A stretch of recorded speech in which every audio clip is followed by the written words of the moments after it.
मला वाटतं एकतर सुरुवातीपासूनच लाडकी बहीण योजना ही लाडक्या बहिणींना त्यांच्या आयुष्यामध्ये आनंदाचे काही क्षण महायुतीचं सरकार देऊ शकले म्हणून ती त्यांना रुचली आहे.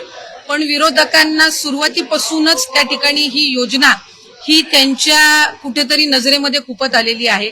साधारणपणे या संदर्भातला आम्ही वारंवार राज्याचे मुख्यमंत्री फडणवीस साहेब असतील, उपमुख्यमंत्री शिंदे साहेब असतील, अजितदादा असतील आणि विभागाची मंत्री म्हणून मी सुद्धा असेल, आम्ही साधारणपणे माध्यमांना वेळोवेळी या संदर्भातली माहितीही देत आलेलो आहोत.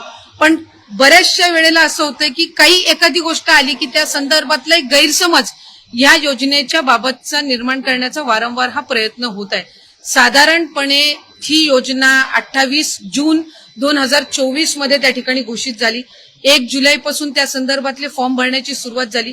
पहिल्या टप्प्यातले 2-3 महिन्याची लाभार्थ्यांची संख्या साधारणपणे 1,33,00,000 होती, जे 17-18 ऑगस्ट 2024 मध्ये लाभ आम्ही वितरित केला.